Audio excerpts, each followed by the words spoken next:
헌법재판소 얘기를 좀 안 할 수가 없는데 지금 국민의힘에서 계속 주장한 게 뭡니까?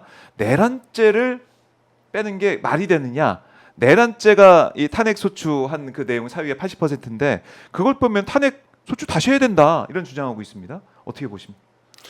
국회가 그 가결을 시켰던 네, 탄핵 소추안, 네, 탄핵 소추 의결서 내용이 있지 않습니까? 한자도 바꾼 적이 없습니다. 그대로 유지가 되고 있습니다. 그럼 뭐가 바뀐 겁니까? 뭐가 달라졌다? 뭐가 바뀌었냐면 국회 의결서는 그대로 네. 3분의 2 이상이 동의를 해서 그 가결이 이루어진 탄핵 소추안은 그대로 현재 제출이 돼 있고, 네, 다만 변호인들이 탄핵 소추 대리를 하는 네, 그 국회 측, 변호사들이 네, 그 헌법재판 그 심리를 이어갈 때 네. 이런 거 중심으로 주장을 하겠다. 아. 이 내용을 헌법에 위반된 내용으로 헌법재판의 특성에 맞게 네, 헌법 위반 내용으로 논리를 구성을 해서 이끌어가고, 그 형사법정에서 다뤄야 할 내란죄 죄, 이 부분은 네, 그 따로 여기서 성립한다고 주장하지를 않겠다. 그 주장을 하지 않겠다라는 어떤 그 소송 수행 계획을 밝힌 것입니다. 소송 수행 계획. 예, 그리고 예. 내란죄라는 표현을 앞으로 빼고 소송을 진행을 하되 내란 행위는 그대로 유지한다라고 돼 있는 겁니다.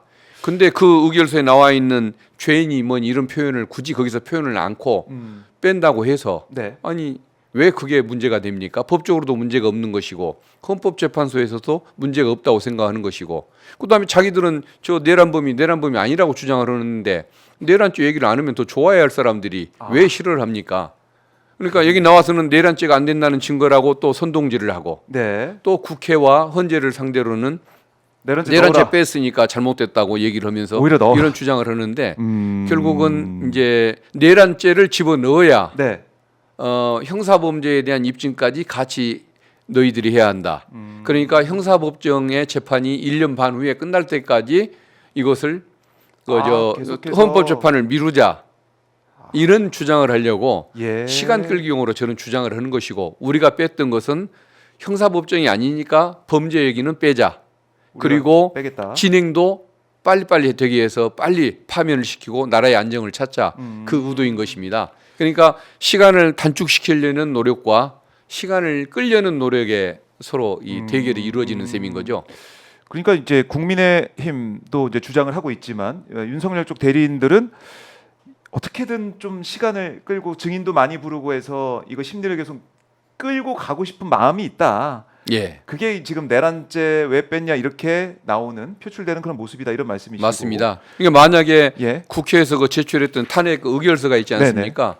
그것을 내용을 고쳐가지고 상 몇 자, 그거 빼자. 정 몇 자 이런 식으로 글자를 바꿨으면 그건 있을 수가 없는 일이지만 그렇네요. 그건 그대로 제출해 그대로 놓고 있다. 우리가 변론 진행을 이렇게 해나갈 계획입니다 하는데 그거야 변호사들의 재량 아니겠습니까? 예, 그 변호사 마음이죠 사실. 예, 우리 이렇게 예. 하겠다라는 입장을 낸 것이고. 예, 근데 거기에 대해서 윤석열 쪽에서는 그 잘못됐다라고 또 주장하는 것이고 예. 판단은 헌재에서 하는 거죠. 경부고속도로가 막히면 예. 옆에 일본 국도를 이용해서 서울에 갈 수도 있는 거 아닙니까?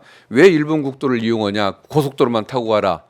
이런 시비하고 똑같은 거죠. 서울로 가야 되는데. 서울에 가라는 목표를 줬으면 서울에 가면 되는 것이지. 그렇네요. 경부고속도로가 막히는데도 거의 국도를 이용하지 말고 옆으로 빠지지도 마라.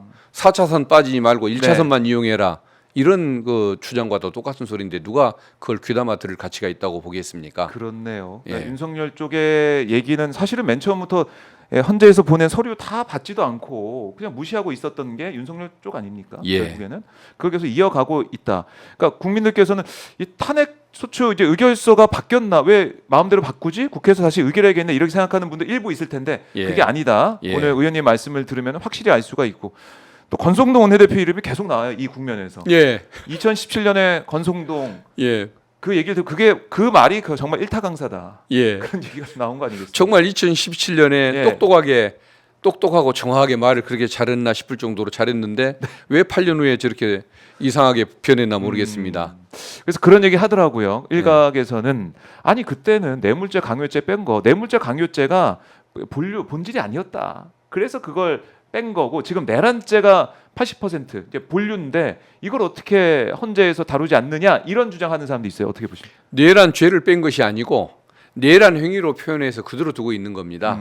내란 행위를 저지른 것을 범죄로 몰고 가느냐, 헌법에서 규정돼 있는 헌법 위반으로 볼 것이냐의 문제인데 네. 이것은 헌법 소송 아닙니까? 그러니까 헌법 재판의 논리로 나가면 되는 것이고 그 범죄가 성립하냐 여부에 대해서는 나중에 형사법정에 가가지고 형사법정에서 충분히 다룰 것이기 때문에 네. 그 범죄 빼준 거 아니까 걱정 안 해도 된다는 거. 걱정 안 해도 된다. 나중에 따로 네. 형사재판 받으면 된다? 서울중앙지법에서 재판을 할 거니까 염려하지 말라. 네. 그렇게 얘기해주고 싶습니다. 아하. 트랙이 두 개인 것인 거죠. 그렇죠. 예, 예. 그 죄에 대해서는 형사재판에서 묻는다, 거기서 판단한다라는 거고 행위에 예. 대해서 예. 헌법 또 법률 위반했는지에 대해서는 헌재에서 예. 판단하는 거고 징계재판으로 하는 예. 거고. 절대 그 봐줄 생각도 없고 예. 탄핵 의결서 일자 일획도 고친 것이 없으니까 걱정하지 말라고 얘기해주고 싶습니다. 걱정하지 말라. 예. 다 제대로 할 거다.